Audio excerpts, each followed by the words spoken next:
Hello everyone, this is Emmyjo, the Book Slayer 77. Welcome back.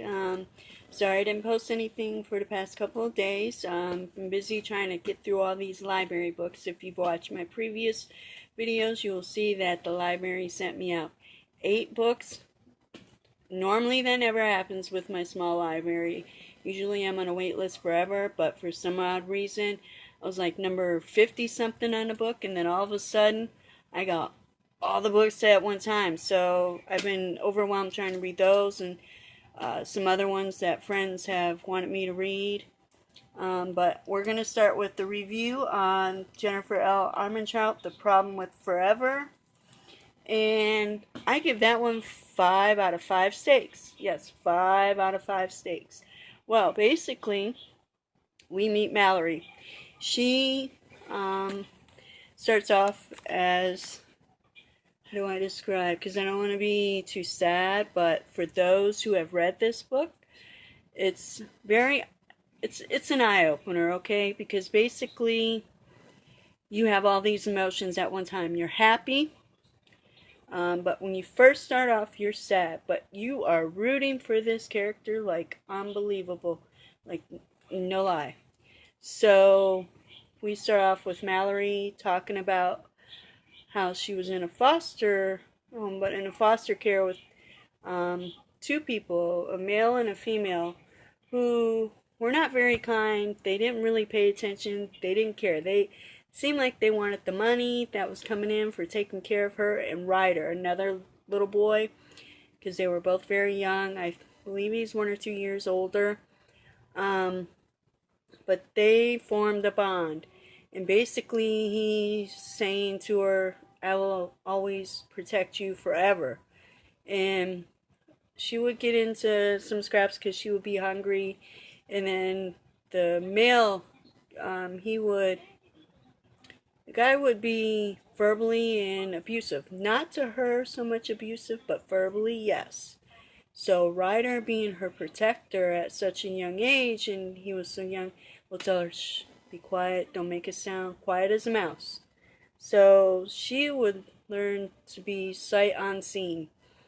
She wouldn't want to do anything to make a sound or be noticed. She would do things, and the guy would, supposed to be a father figure, would take it out on Ryder because he would step in front and tell her to go hide, and he would take the beatings and so on. I don't want to get too much into that. That's depressing as it is. But something happens. She ends up meeting a new mom and dad who foster parents who want to take care of her for, ever. They love her and everything. So 4 years have gone by and she's been in therapy and everything. She still don't like to be around crowds, making sounds. She didn't even really talk really a whole lot. But her final years, and she's been homeschooled all the time, her final year of high school, senior year, she wants to try. She wants to be in a public school. So she goes from there trying to talk to other people and make a few words. So a few words her, I think, is saying okay and cool.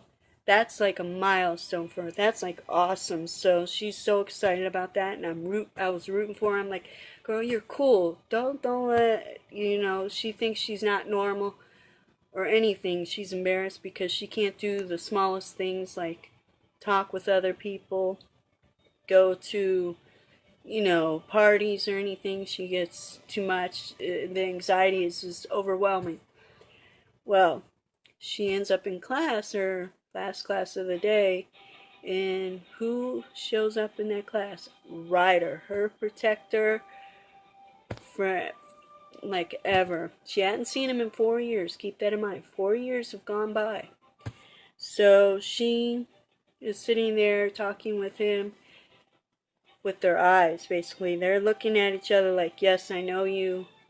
And he's like, Mouse? Mallory? And she just shakes her head, and she didn't know what to think of it. So things go on, and she realizes that she has kind of moved on, and she is trying to do things, even though it's small to others, but to her they're big milestones, because keep in mind that that past is, crazy. So Ryder is kind of, he didn't have that same opportunity after, they were taken from that house. He went up into another foster home and then to another family, but he believes he's worthless. He's not worth anything. Like, he just goes about and does whatever he wants, because he thinks if they see that he's been in the foster care and they look at his address like, oh, we could care less. We just, whatever, we expected of you to be a failure, to be nothing. Mallory is kind of like, no, I care for you. You're not a failure. You are worth it. You are worth everything.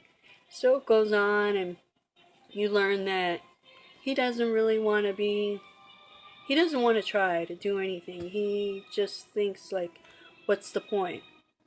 He has such great talent, but he thinks it's no good, it's whatever. But Mallory tries to open his eyes and tells him to fight for things, and she's upset because she's feeling that she's stuck. She doesn't want to be stuck forever, but in reality, she's not stuck. She's trying to move on and do things. Excuse me, but something does happen to make them both open their eyes and realize, where they are in this time, and it's heartbreaking how they realize it, but it goes from there. There are some funny parts, some parts that you're like, yeah, look at these characters, and then there's a character page. I don't like her at all, but whatever, I get it, whatever. But the next book I'm going to tell you about that I read is Lauren Graham, Talking as Fast as I Can. Now, you may know her as Lorelai Gilmore, or Sarah Braverman from Parenthood, or from Bad Santa, just a few of these things. I love her as Lorelai. That's why I got the book to read it. I give this one 5 out of 5 steaks. 5 out of 5 steaks. It's funny. She starts off telling, everyone always asks me, since you're Hollywood, what are the great dieting tips? She kind of like is sarcastic with it. She's funny about it. She draws a picture and she's just like, they tell you to do this, do that. No, don't do that. That one's bad. She's trying to point out to you that although something may be good for her, it may not be good for you. So you got to find out what works for you. She also goes on to tell about her first high school play, how she became an actress, how she started off, she kept trying and trying and trying. She did go to college, and she, things that I had no idea about. She talks about how she met Peter, her boyfriend, as you know, from, he played her brother in Parenthood, which is very funny, but she talks about that. She talks about acts 1, 2, and 3, which basically your first act of acting is when you're a woman, you're either typecast as the bubbly single woman who dates a lot of people, and you're the fun gal, whatever. Act 2, you're still fun, but you're the mom type, and you play these different roles. You get typecast because you're a woman. The third act, she says she's not quite sure, but she said if it's anything like being like Betty White, she's all for it. She wants to be like Betty White because that's her inspiration for that. She talks about the odd jobs that she did, that they're really the stepping stone, to learn how to be an actress, like Welcome to Such and Such. That's, you got to act that role.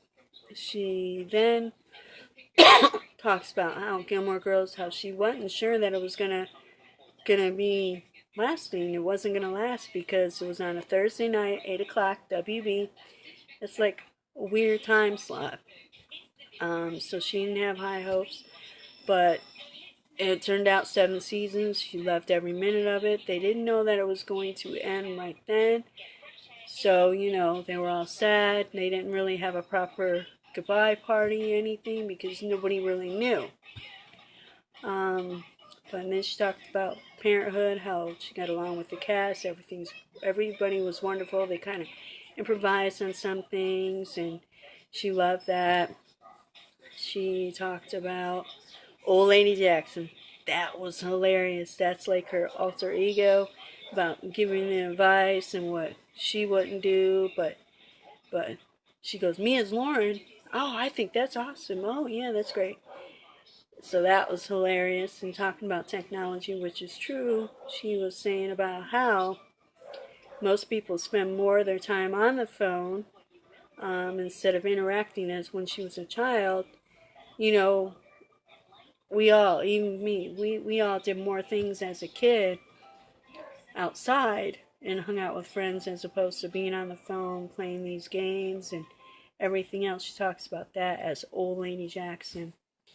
And she talks about the revival of Gilmore Girls, A Year in a Life, which I love that. But that ending, I agree with Lauren. That was a cliffhanger. That was no conclusion. Those last few words, no. We can't end it on that. We need more. I want more. Okay, I want more Gilmore Girls, A Year in a Life forever. How about that? And how about like, yeah, here, more of these, more books of those. That's what I want. That's what I want to do. I want more of those books. So yes, pick it up if you think she's funny, because she is funny. She's great, and I read the book as if it was Lorelai Gilmore reading it out loud. That's a great thing. She kept a diary as she did this year in her life, and she talked about Melissa, Alexis, Scott, Milo, everyone. You know, she talked about all that. How it was great getting back together. It felt like it never ended. It was like a family that never ended.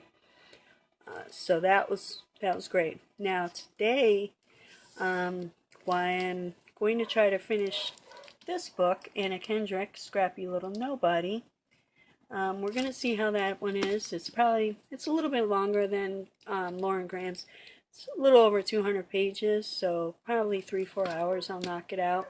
But if you can see here, I'm watching Harry Potter and the Half-Blood Prince. It's been a marathon, so yes, from Friday through tomorrow, it's all about Harry Potter. Yes, I know, I'm a big nerd. I have them all on DVD. Went to all the opening nights, seen them a million times, but it's Harry Potter. Come on, you gotta watch it. So again, if you guys like this video, hit like. If you think I can talk about something else, comment. If you want, subscribe. Follow me on Instagram at thebookslayer77. Twitter, thebookslayer77. If you want to check out my Goodreads, you can probably find me at the Bookslayer77 or Emmyjo. I will put those at the end of this video. Please, everyone, have a great, wonderful weekend. Labor Day weekend at that. Have a great Labor Day tomorrow. I'm going to try to make another video about Anna Kendrick's book if I finish it tonight. If not, I will make a quick one tomorrow. I will be gone for a few days. Going to see Green Day in concert on Tuesday. I will maybe do a video on that.